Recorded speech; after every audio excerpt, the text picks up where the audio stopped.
If leaders are comfortable that what they are doing, what they have said, the example that they've set, the behavior that they routinely demonstrate is without question, that leader is guaranteed to stumble.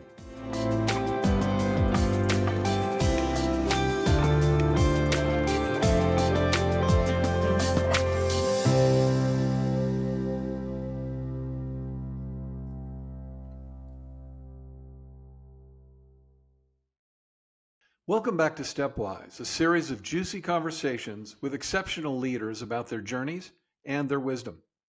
Last week, we were privileged to meet retired U.S. Army General Spider Marks, who shared lessons from his 42 years' experience in military and corporate settings. It was a series of hard-earned lessons for leaders. So let's continue it.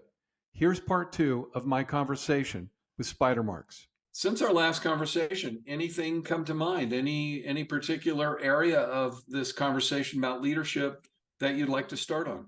The thing that comes to mind is that you cannot choose your conditions.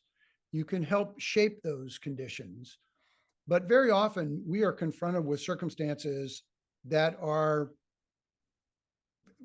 incredible, what I would call ambushes. We weren't intellectually prepared for them, or maybe we were prepared in some way.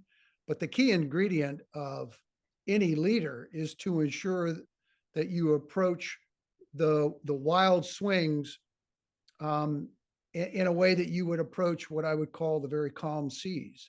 You've got to be able to do it both ways and be effective. So how do you have the right folks a priori? How do you choose the right folks? That's the key to every discussion about leadership. Is the term the right folks in the right seat on the right bus and all that. I got all that. What that is you're trying to find individuals with character that embrace the same values as what you're trying to purport and maybe extend beyond your immediate reach. And how you do that is so incredibly artful. I think there's an element of science to it, but it's mostly art in my mind. You cannot afford to bring on board your team, and history shows you that when you bring individuals on your team that reflect your behavioral instincts, kind of your biases, maybe your scar tissue as well, your experience base, you end up with groupthink. And that's so incredibly dangerous. We see it politically, we see it economically. We tend to mirror image. You look outside into the world, and what you see is you see what you want to see in many cases, and that's the challenge that we end up with. So who are those contrarians that you consciously bring on board your team, who still share the same values? They still want to have the same outcome, but they also view the world entirely differently from you, and therefore will provide the pressure that's going to be necessary for the decisions of this group or the leader individually to enjoy some level of success. I want to draw a word picture of what we're trying to achieve. Then everybody fill in the blanks of this mosaic of what we're trying to get done. That's the critical selection. That's your first vote in terms of bringing somebody on board the team. When two examples. One is when I went to combat, and one is artificial intelligence, generative artificial intelligence. The combat example. When the nation called me, the Army called me and said, "Hey, Marks, you're going to be the senior intel guy. We're going to go to war in Iraq. We don't know necessarily when, but here are some of the objectives. Let's get going and galvanize your team." The first person, and so my question back to my bosses was, what flexibility do I have? Do I just inherit the team that's going to go to war? Am I going to be able to build the team a little bit? I want to embrace those that are there. I want to expand on some skill sets. Just initial thoughts. They said, no, you're going to have not a blank check, but you're going to be able to start to build a team. This is the nation going to war. This is priority number one. If you need something, you got to let us know. We're going to do the best we can to get it. The very first vote that I had for a guy to join my team was as different from me as night and day. Now, I knew this guy from before, and I loved him immensely. I absolutely admired this guy, but his creativity, his confidence, his desire to achieve the maximum output, his intolerance of half steps in terms of trying to find solutions. And I find myself to be far more accommodating. He was not. I absolutely realized that I was going to get a guy that was going to be different in terms of his approach of what we were trying to achieve than mine would be. And end of the day, it was magical. It was magical because of him, not because of me. It was magical because of what he was able to bring to the table and the folks that he was able to galvanize and how he did that. He was one of the most selfless. All those other characteristics were true, but he was one of the most selfless guys. Second example, AI. As a leader, I look at AI, and somebody asked me the other day, Marks, when you look at AI, one word answer, is it a plus or is it a minus? I said it's a plus. Not because I'm blindly optimistic and naive or I want it to be a plus. Accommodating. Yeah, because you could, and we all know that AI could be the worst thing that ever happens to us. Sure. Like, it's going to displace us. It's going to validate whatever it wants to validate. It's going to generate its own images of the world. We're going to make political decisions, commit billions of dollars, trillions of dollars, potentially toward things that clearly are just non-existent in terms of the magnitude of the challenge. Or they may be far greater than we see. And AI is going to soften the blow, if you will, the perception. I see the upside of AI, the great positivity of AI. But much like a military operation, if I feel positive about something, if I think this is what we need to do, and I've got the data that facilitates or at least allows me to make this decision, I'm going to spend every other ounce of my energy and intellect on all those people that are going to poke holes on that decision. In other words, AI, I think, is going to be incredibly positive, but I want to have an array. I want an army of folks challenging every one of the assumptions or outcomes of AI so that we can make sure that we can maximize that capability. The point really of those two examples in my mind is, what are those voices that you require, not encourage, but require to be whispering in your ear, or to be very loudly in public telling you that here are some thoughts that you need to embrace before we go forward. Once the decision's been made, you will find no more loyal member of the team than me. But behind those closed doors, I will tell you if I think you're naked, if I think you're idiotic, if I think you're moving in the wrong direction, and I will do that at risk, and I will piss you off. I know it. But when the decision is made, I'm the most loyal dude on the team, provided those are legal, ethical, moral decisions. Of course, if it's illegal, I'm not going. I'm not having the conversation. I think that's the key ingredient. In other words, I think we discussed last time the notion of vulnerability. That's an acknowledgement of vulnerability. You know, Spider, you speak articulately about talent and the importance of character and the alignment of all of that to the overall goal. I want to factor in a couple of things that are challenging today, which is, I read something, I don't know, a week or so ago that said about 1/3 of Gen Z employees, and that's the next big wave into the workplace, only 1/3 of them have any interest in ever supervising another human being, because they're two things. One, their distrust of systems and structures like government, like banks, like schools is at an all-time low. And the second factor is this notion about each of them have as much concern about their personal brand and their personal takeaway, if you will, as they do on the institution's brand or takeaway.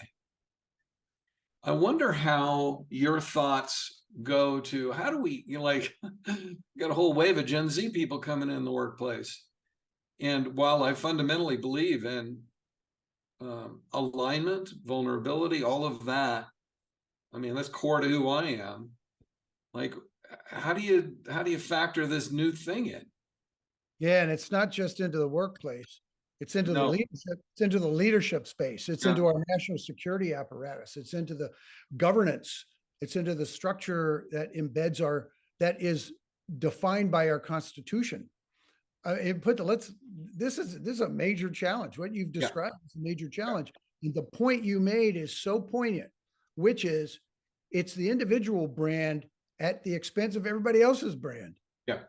I simply don't get that. And I don't think it's because I have white hair and I've been around for 7 decades.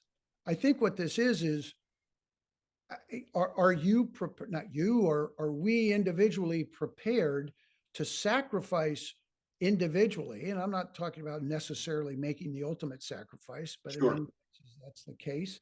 But are we prepared to sacrifice? Is our society prepared to sacrifice, to stand up when the larger good is at risk?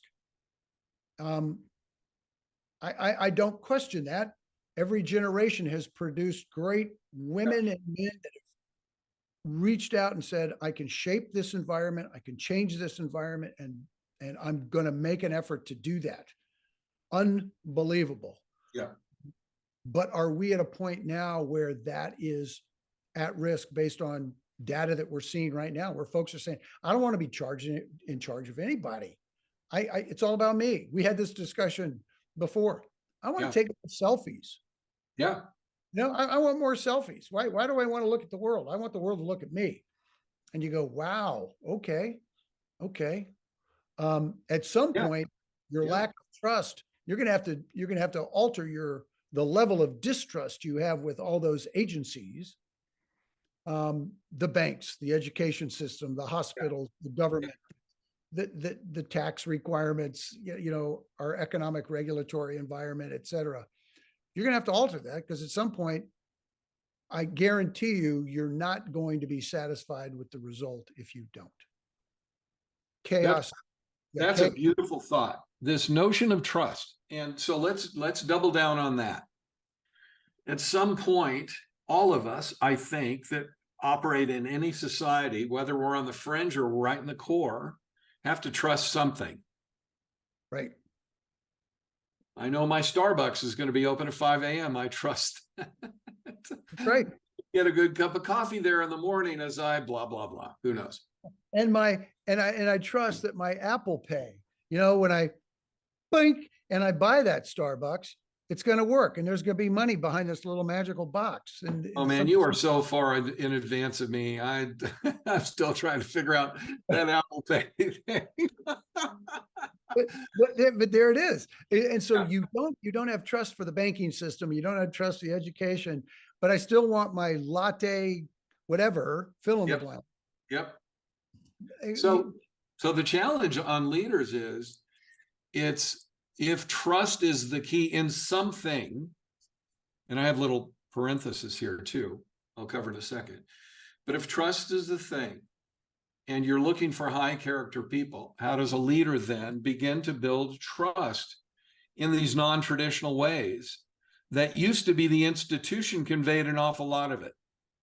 If I'm a young enlisted man, I go into the Army trusting that I can serve my country, and B, the people there know how to put me in position and prepare me to serve my country. I trust that. Right. Outside the military now, I'm entering the workforce, kinda, maybe. And I don't really trust, big institutions. So I'm going to create the brand called me. And yet I have a lot of talents. I have a lot of capabilities if I can get aligned to a similar group of thinkers, and I work for a leader who does what?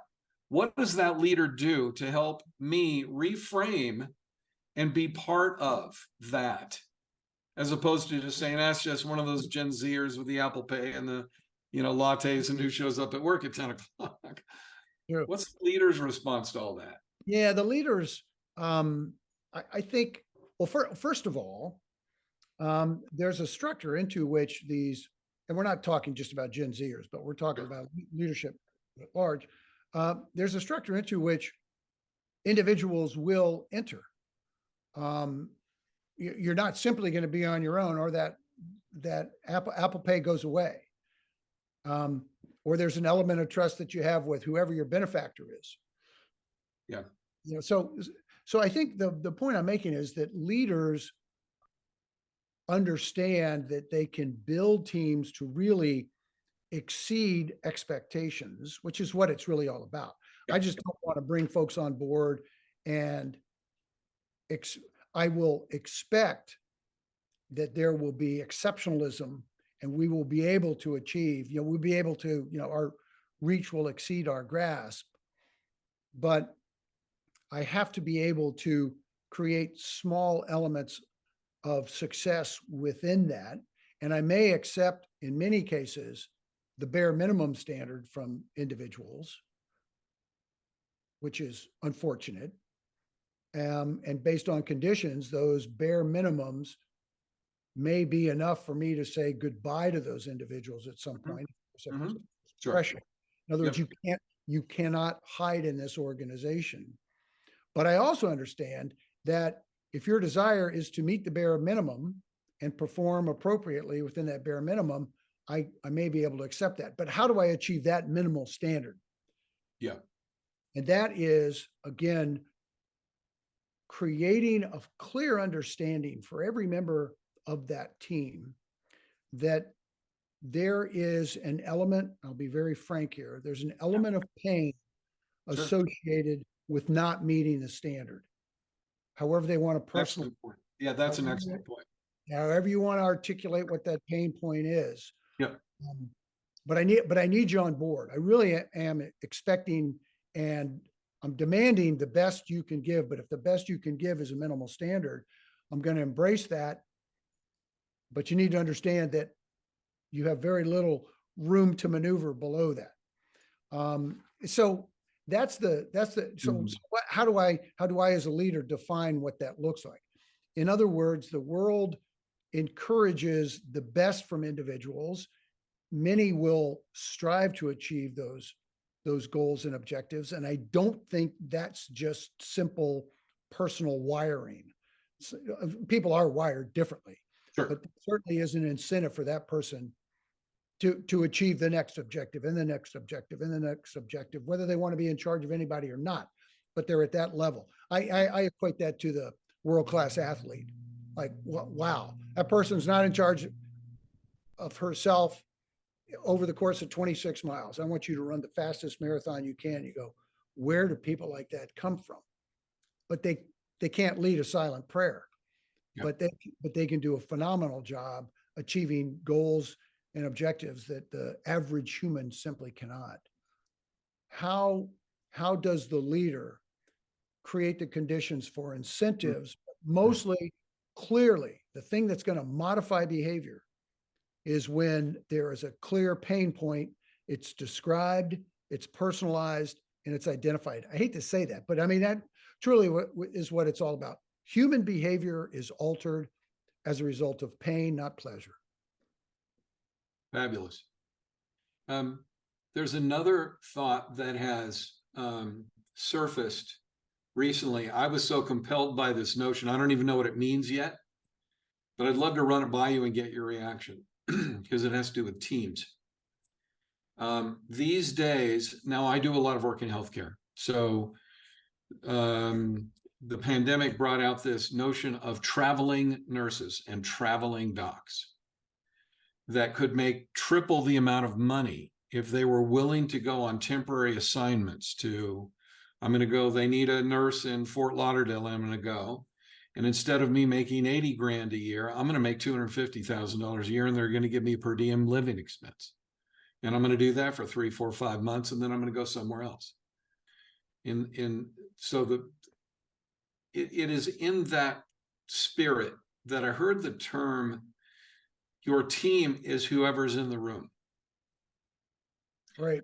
Right. which kind of blows up my notions about stability, and you build them over time, and you have a chance to vet over time and to groom and to make sure there's values alignment. Now it is much more rapid paced, at least in healthcare, and I'm assuming in other parts of our society. Your team's whoever's around you. Now, what does a leader do? How does a leader quickly align? I love the idea of pain and consequence.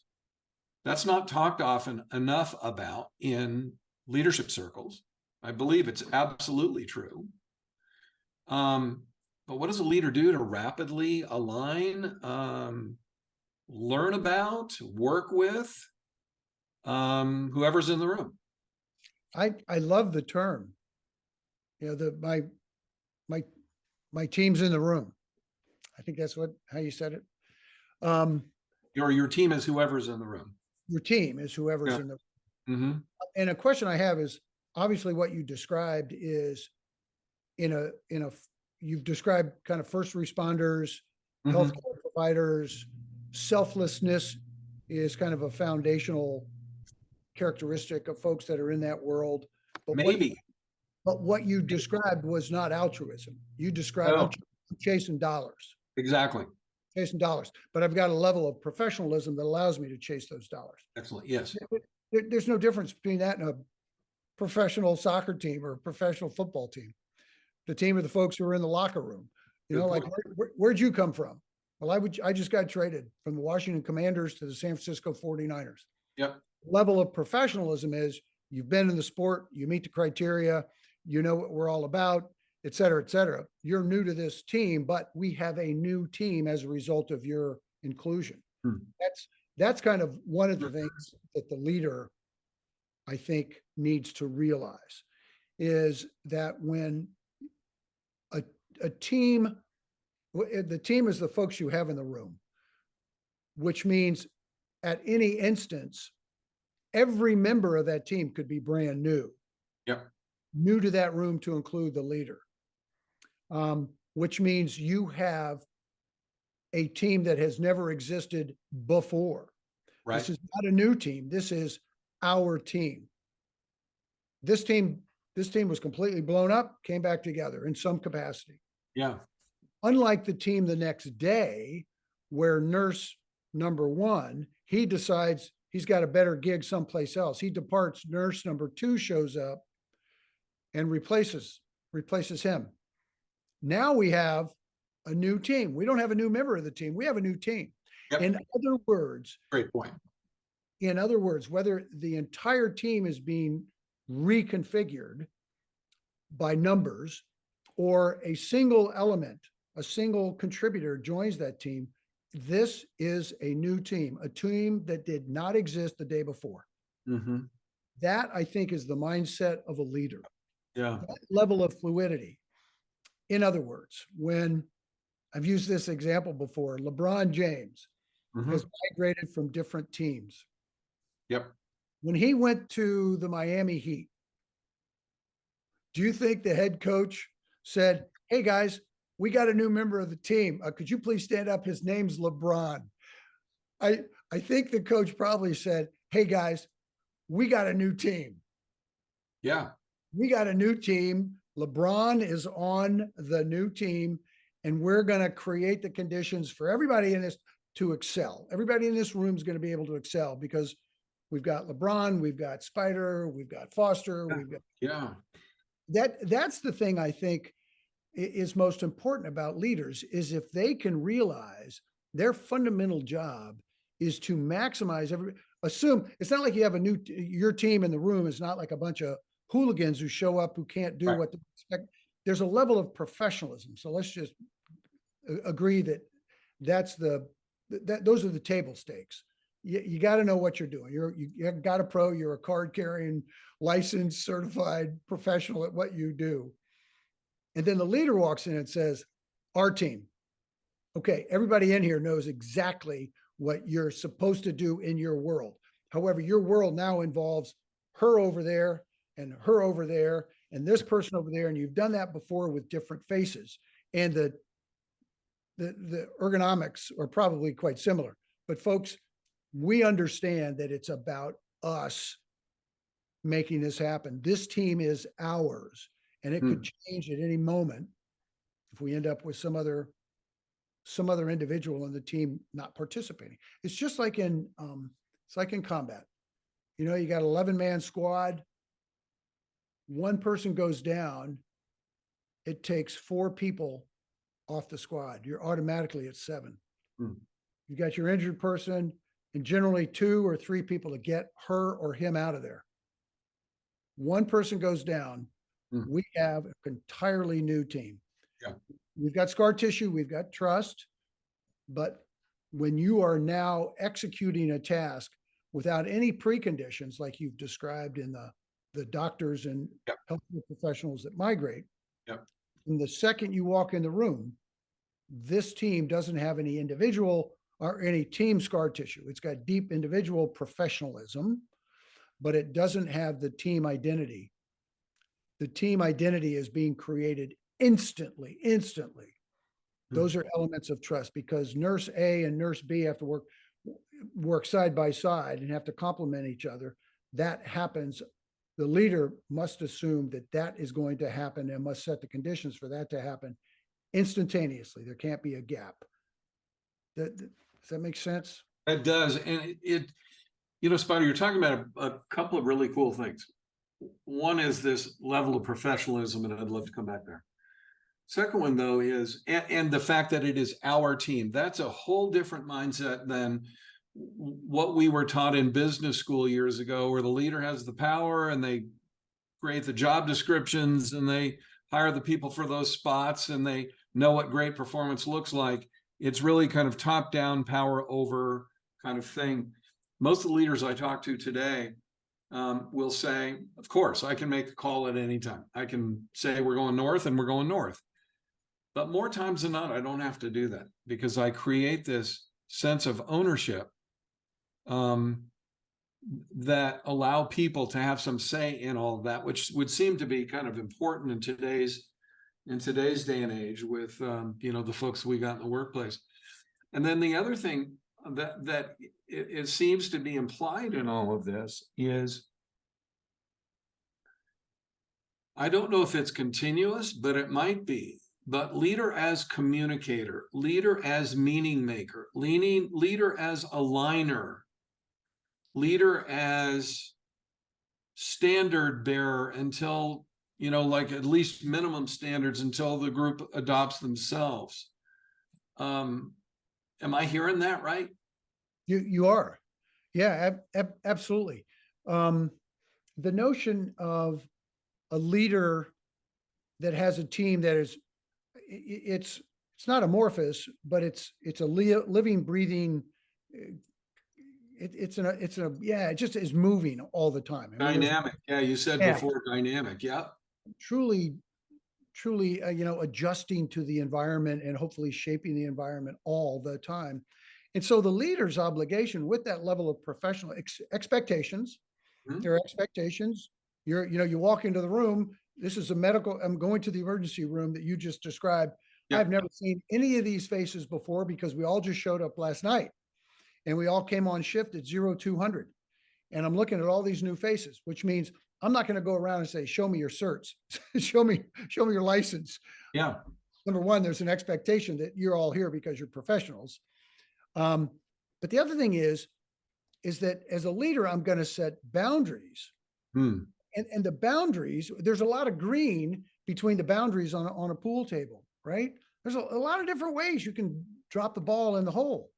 And so in that environment, I'm going to let these 2 nurses, one who's the, you know, pre-admissions nurse, and then the nurse that's going to, you know, who's working with the anesthesiologist. I'm going to let them kind of figure out what type of connection takes place, because they know what needs to be done. I don't have to get to that level of detail. But the boundaries might be, this handoff needs to take place within 7 minutes. Yeah. We can't afford to have, you know, the admissions nurse taking her time, doing whatever. Right. We've got to be able to have, so within that, guys, make it work. That immediately is an acknowledgement of trust. So the leader is setting the boundaries. So leader as communicator. Yep. but the DNA is being demonstrated and reinforced by the individuals within the team. They've already embraced it. But talked about this notion of vulnerability. I know you referenced it today. Leaders setting expectations, expecting others to behave in trustworthy ways, to build trust among our teammates with standards. And I know we're at time, but love to kind of have your last thoughts on this one. What is the what's the relationship between a leader's vulnerability and all of the stuff we're talking about? Setting boundaries, clearly communicating standards, vetting for the right kind of character, high character people, adapting to change. What's all that got to do with vulnerability? Oh, my goodness, that is the description of vulnerability, right? Have I made the right decision on this particular hire? Have I made the right decision in terms of the vision that I've endorsed? It's not my vision. Yeah. It's our vision for this organization. Have I made the right decision on endorsing that? Is there a practical and attainable way that we can realize that vision? That is the definition of vulnerability. Leaders, if leaders are comfortable that what they are doing, what they have said, the example that they've set, the behavior that they routinely demonstrate is without question, that leader is guaranteed to stumble. You can't be comfortable in that role. You should be questioning your place in this organization. Somebody knighted you and put the sword on your shoulder and said, you are hereby the leader of this organization. You go, wow, heavy lies the crown. Does this make sense, guys? Are we doing well? That doesn't mean you have to rub your hands together and not move forward confidently in decisions. But you should be aware of the fact at every moment that there is a challenge to the structure and the approach that you have taken to lead this organization, and the assumption must be you're surrounded by talent that agrees with what you're trying to achieve. It is the rare exception, yet it takes up most of our energy, and it takes up a lot of our publications in terms of that aberrant behavior. Yeah. Yet that is not really the example is, wow, look at this organization. Look at what we've been able to achieve and how we gel together, even though we might have just had an opportunity to meet each other and shake hands 15 minutes ago. Well, and you've talked about the importance of that leader being open to feedback. You talked about your first hire as somebody who differed in style, differed in how he communicated expectations, held people to account. It's to me, this notion of vulnerability that you talk about, that's full contact sport. That's being open, listening, asking, how am I doing? Getting feedback, being open to it, being willing to grow and learn, being willing to admit you're not the end all and be all, but the group's task is. Those are all very important and powerful and courageous kind of acts of leading. And at the same time, immense pressures from outside, public pressure, social pressure, board of directors pressure, maximization of output. And at the same time, you do an about face and you look at your organization and you say, guys, I am not the solution to all these problems here. Yeah. I'm the guy that's going to be held accountable. And I will acknowledge it's on my shoulders. Bad news belongs with me. Good news is all of yours to embrace. So this tension exists at all times. How does the leader manage that tension to be vulnerable, understanding, accepting of contrarian views, and at the same time, the pressures from above that says, go, go, go, go, go, more, faster. Yep. Excellent. Well, I look forward off camera to being with you guys in a couple of weeks, and maybe there'll be a moment we can spend keeping this going. This is incredibly helpful. Well, no, this is great. I am really, I'm honored to be a part of these conversations. So thank you for including me. Spider, thank you as always. Give my best to your bride, and I look forward to seeing you in a couple of weeks. Thanks, Foster.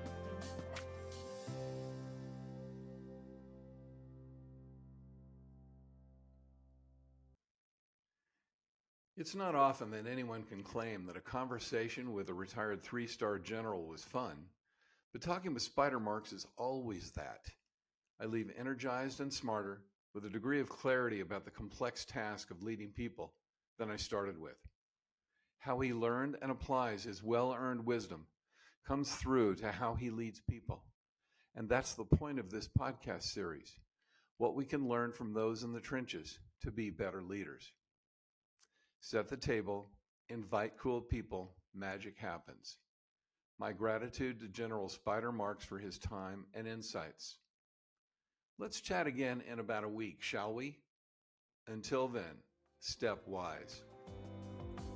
Thank you for listening to Stepwise. Stepwise is brought to you by Dr. Foster Mobley. Edited and promoted by Zetis. You can listen to more episodes wherever you stream podcasts. Find out more at fostermobleymt.com or follow us on social media at Foster Mobley. That's FOSTERMOBLEY. We look forward to having an inspiring conversation with you soon.